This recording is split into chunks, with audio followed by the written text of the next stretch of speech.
Okay, so Miss Tandra, I'm going to show you the way I tweaked science.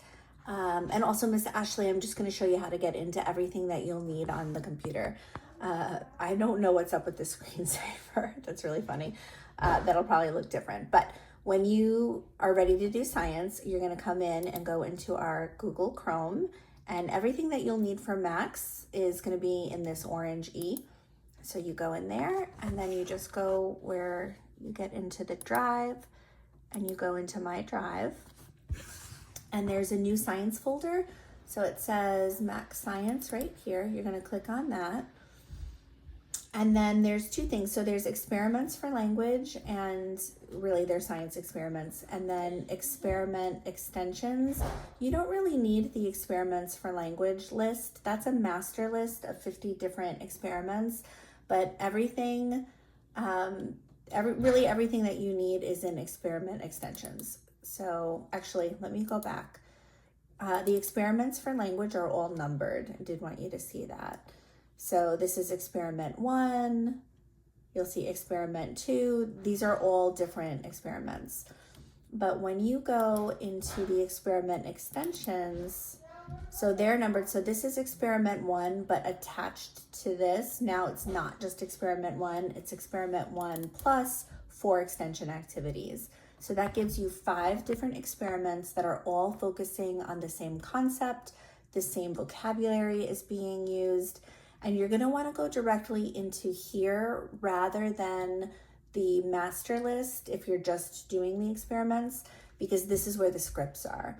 So the very first experiment that's on the master list is here, and it gives you a little bit of a script.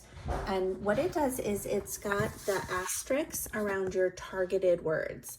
So today we're going to learn about buoyancy. It defines what it is. That definition is your script, or that's your gestalt. And then we'll also learn about gas bubbles, tiny pockets of air that make things float up. So those 2 words are targets. And then what follows, that's your gestalt. So the way that I do it when I do these with my students, and I do these with my middle school life skills students as well, because we're working on the same things, expanding general knowledge, expanding vocabulary. All of this is good for language, and I call them language experiments because you have to have language before you can engage in meaningful conversations, or before you can, meaningful conversations about different topics. And you need these words when you're reading and answering questions, and it's the language of it that's so important. Okay, so what I do is I'll read them this initial thing, and then here right is your list of materials. That's where I'll have everything in a pile, and I'll say, okay, so let's set up. The first thing you need is a clear glass, and then I use that as an opportunity to use a script. We're going to use that clear glass today to learn about buoyancy. That means how things float or sink in water. Okay, the next thing we need is the fizzy water. So get me that fizzy water that has gas bubbles, tiny pockets of air that make things float up.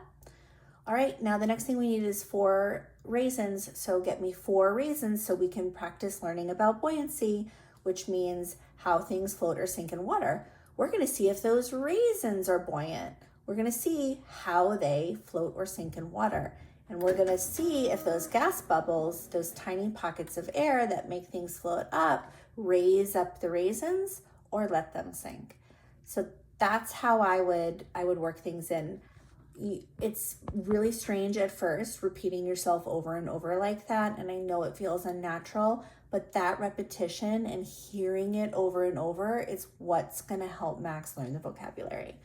So then the next thing I would do is I would give them each step. Okay, we're going to fill the glass with fizzy water. That fizzy water has gas bubbles, tiny pockets of air that make things float up.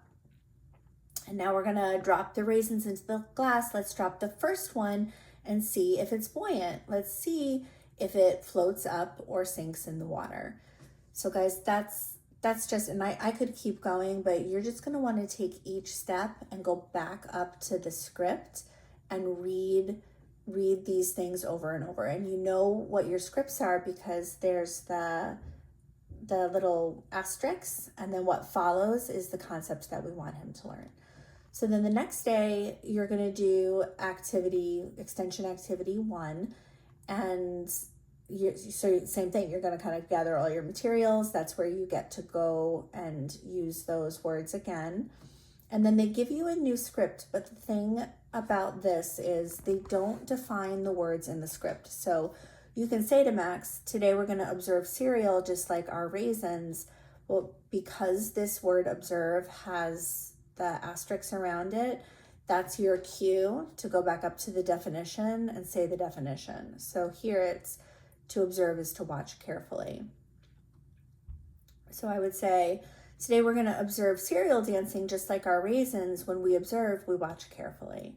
First, let's predict what will happen next when we put cereal in fizzy water. When we predict, we guess what will happen next. So you're just gonna, sorry, I'm trying to read this in. So if you print out your full week's worth of experiments, you have like 3 pages. As you're reading these scripts, you can just go back up to your definitions and just keep repeating. I mean, probably if you're repeating it often, by the time you hit day 2, you're probably going to have it memorized anyway, and you'll be able to just kind of say over and over, okay, so what did you, oh wait, hold on. Let's drop some pennies in fizzy water and watch. What do you observe, or what did you observe? That means, what did you watch carefully and see? So you just kind of want to do kind of the insert of the definitions. Okay, guys, so that's pretty much it. Now, I only have experiments 1, 2, oh, I'm sorry. My camera work is not good today.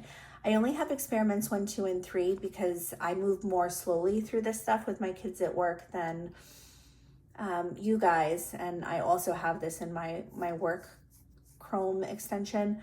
But I'm going to show you in the final video how you can make these extension activities yourself. It's super, super simple. And then you can kind of control what you work on and what you want to do that week.